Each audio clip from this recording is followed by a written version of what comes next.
Hello everyone, and welcome to this educational lecture about Erik Erikson's psychosocial development theory, one of the most important and widely used frameworks in understanding human growth and personality development. In this session, we'll explore who Erik Erikson was, the 8 stages of psychosocial development, the key conflicts in each stage, how success or failure in each stage can shape personality, and real-life examples you can relate to. In this session, we'll explore who is Erik Erikson, the 8 stages of psychosocial development, the key conflicts in each stage, how success or failure in each stage can shape personality, and real-life examples you can relate to. Whether you're a high school student, a college learner, or just someone curious about human behavior, this lecture is made for you. Let's begin. Who is Erik Erikson? Erik Erikson was a German-American developmental psychologist and psychoanalyst, born in 1902. He's best known for extending Sigmund Freud's psychosexual theory into what we now call psychosocial development. He is best known for extending Sigmund Freud's psychosexual theory into what we now call psychosocial development. Freud focused mainly on internal drives, like sex and aggression, as the main motivators of behavior. Erikson, on the other hand, believed that social and cultural factors play an equally important role in shaping our development. That's why it's called psychosocial, combining psychological, our mind and emotions, and social, our relationships and environment. Erikson proposed that we go through 8 stages of life, from birth to old age. At each stage, we face a crisis or conflict, and how we resolve it affects our personality and emotional health. Erikson, on the other hand, believed that social and cultural factors play an equally important role in shaping our development. That's why it's called psychosocial, combining psychological, our mind and emotions, and social, our relationships and environment. Erikson proposed that we go through 8 stages of life, from birth to old age. At each stage, we face a crisis or conflict, and how we resolve it affects our personality and emotional health. Each conflict has 2 possible outcomes, one positive and one negative. If we resolve it successfully, we develop a healthy personality trait. If not, we may face challenges later in life. But remember, Erikson believed that people can always grow and change, even after difficulties. If we resolve it successfully, we develop a healthy personality trait. If not, we may face challenges later in life. But remember, Erikson believed that people can always grow and change even after difficulties. Let's first name all 8 stages before discussing each in detail.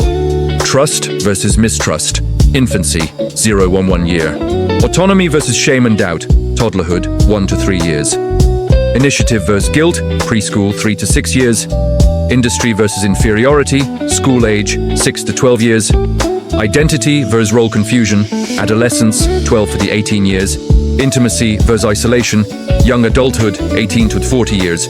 Generativity versus stagnation, middle adulthood, 40-65 years. Integrity versus despair, late adulthood, 65 and above. Now let's dive into each stage one by one. Stage 1, trust versus mistrust, 0-1 year. This is the first stage, infancy. The key question here is, can I trust the world? When a baby is born, they depend completely on their caregivers for everything: food, warmth, comfort, and love. If parents or caregivers provide consistent care and affection, the baby learns to trust others and feels the world is safe. This leads to the virtue of hope, the belief that even when things go wrong, someone will care. But if caregivers are neglectful, inconsistent, or unresponsive, the baby may develop mistrust, fear, insecurity, or suspicion toward others. When a baby is born, they depend completely on their caregivers for everything: food, warmth, comfort, and love. If parents or caregivers provide consistent care and affection, the baby learns to trust others and feels the world is safe. This leads to the virtue of hope, the belief that even when things go wrong, someone will care. But if caregivers are neglectful, inconsistent, or unresponsive, the baby may develop mistrust, fear, insecurity, or suspicion toward others. Example: think of a baby crying at night. If a parent responds gently and feeds or comforts the baby, trust grows. If the baby is ignored most of the time, mistrust develops. Healthy resolution, balance, learning to trust, but also being aware of possible dangers.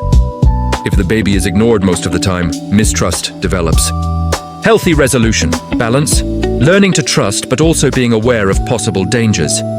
Stage 2. Autonomy versus shame and doubt, 1 to 3 years. In toddlerhood, children start exploring independence. They learn to walk, talk, and make small decisions, like choosing toys or trying to feed themselves.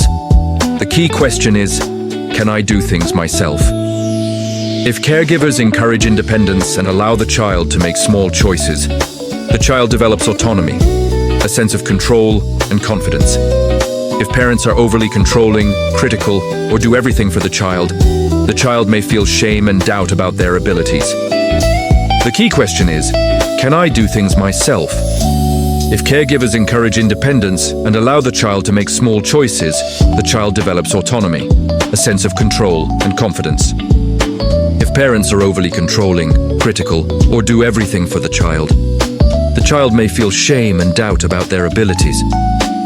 Example: when a child spills water while learning to drink from a cup, a supportive parent says, "That's okay, let's try again." A harsh parent says, "You're so messy," leading to doubt and fear of failure. Healthy balance, developing self-control without losing confidence. "That's okay, let's try again." A harsh parent says, "You're so messy," leading to doubt and fear of failure. Healthy balance, developing self-control without losing confidence. Stage 3. Initiative versus guilt, 3 to 6 years. This stage happens during the preschool years. The key question, am I good or bad? Children begin to take initiative. They create games, imagine stories, and start leading others in play. If adults encourage this creativity and allow safe exploration, children develop initiative, the ability to plan and take action. However, if they're constantly criticized or punished for trying new things, they may feel guilt and stop taking initiative. Children begin to take initiative. They create games, imagine stories, and start leading others in play. If adults encourage this creativity and allow safe exploration, children develop initiative, the ability to plan and take action. However, if they're constantly criticized or punished for trying new things, they may feel guilt and stop taking initiative. Example: a child builds a fort from chairs and blankets. Supportive parents say, "That's creative." If instead the parents scold them for making a mess, the child may feel guilty for expressing ideas. Healthy resolution, having the courage to take initiative while respecting limits. Supportive parents say, "That's creative." If instead the parents scold them for making a mess, the child may feel guilty for expressing ideas. Healthy resolution, having the courage to take initiative while respecting limits. Stage 4. Industry versus inferiority, 6 and 12 years. Now we reach the school-age stage. The question is, am I capable? Children start comparing themselves with others. They want to feel competent in school, sports, and social skills. Positive feedback and recognition from teachers and parents help build industry, a sense of accomplishment. But constant failure or lack of encouragement can lead to inferiority, feeling less capable or not good enough. Example: a child who proudly shows a drawing and hears "good job" gains confidence. If they hear "that's not as good as your sister's," they may start feeling inferior. Healthy balance, developing a realistic sense of competence while accepting personal limits. If they hear "that's not as good as your sister's," they may start feeling inferior. Healthy balance, developing a realistic sense of competence while accepting personal limits. Stage 5. Identity versus role confusion, 12-18 years. This is the adolescent stage, one of the most critical. The main question, who am I? Teens explore different roles, values, and beliefs to form their own identity. They might experiment with appearance, hobbies, or social groups as they figure out who they are. If they're supported and guided, they develop identity, a stable sense of self. If they're pressured to conform or face confusion without support, they may experience role confusion, uncertainty about who they are or what they want in life. Example: a teenager who is encouraged to pursue interests, like music or science, learns to build confidence. But one who's told, "That's not practical, do something else," might feel lost or frustrated. Healthy resolution, forming a sense of identity while staying open to growth. But one who's told, "That's not practical, do something else," might feel lost or frustrated. Healthy resolution, forming a sense of identity while staying open to growth. Stage 6, intimacy versus isolation, 18-40 years. As young adults, people seek deep relationships and emotional closeness. The key question, can I love and be loved? Those with a strong sense of identity can form healthy relationships built on trust and commitment, leading to intimacy. Those who fear rejection or lose their sense of self may withdraw, leading to isolation. Example: a person confident in who they are can open up and share feelings, but someone unsure or fearful might avoid closeness altogether. Healthy balance, sharing oneself with others while maintaining individuality. Stage 7, generativity versus stagnation, 40-65 years. Now we move into middle adulthood. The question becomes, can I make my life count? At this stage, people focus on contributing to society through work, family, community service, or mentoring. This is generativity, caring for the next generation. If people fail to find purpose or contribution, they may feel stagnation, emptiness, or lack of direction. Example: a teacher guiding younger students or a parent raising children feels fulfilled, but someone who feels their efforts have no meaning might feel stuck. Healthy balance, caring for others while maintaining personal growth. Stage 8, integrity versus despair, 65 years and older. The final stage of life, the key question, did I live a meaningful life? Older adults reflect on their life experiences.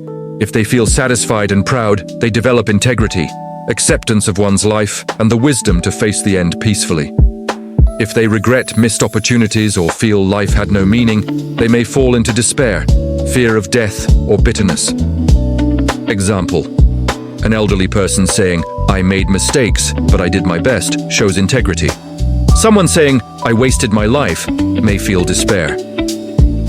Healthy resolution, accepting both successes and failures as part of life's journey. Let's review the main takeaways. 1. Each stage builds on the previous one. Failure at one stage doesn't mean lifelong damage, but unresolved conflicts can make later stages harder. 2. Growth is lifelong. Erikson emphasized that personality continues to develop even in adulthood, unlike Freud, who focused mostly on childhood. Social relationships shape development. Family, friends, and society all play roles in shaping who we become, in virtues or outcomes. Each stage produces a psychological strength, hope, will, purpose, competence, fidelity, love, care, and wisdom. 5. Balance is key. We need both positive and negative experiences to grow. Too much trust can make us naive. Too much mistrust can make us fearful. Healthy development means balance. Now let's reflect.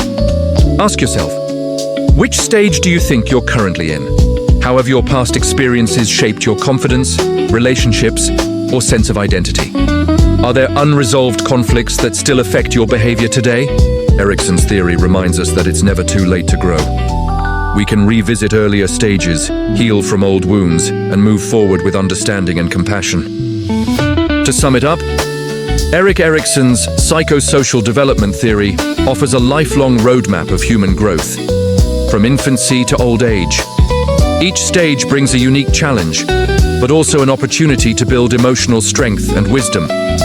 By understanding these stages, we can better understand ourselves and others, becoming more empathetic, patient, and purposeful individuals. Thank you for listening, and I hope this lecture helps you reflect on your own developmental journey. Remember, growth doesn't stop at any age. Every day you have the power to continue becoming the best version of yourself. Each stage brings a unique challenge, but also an opportunity to build emotional strength and wisdom.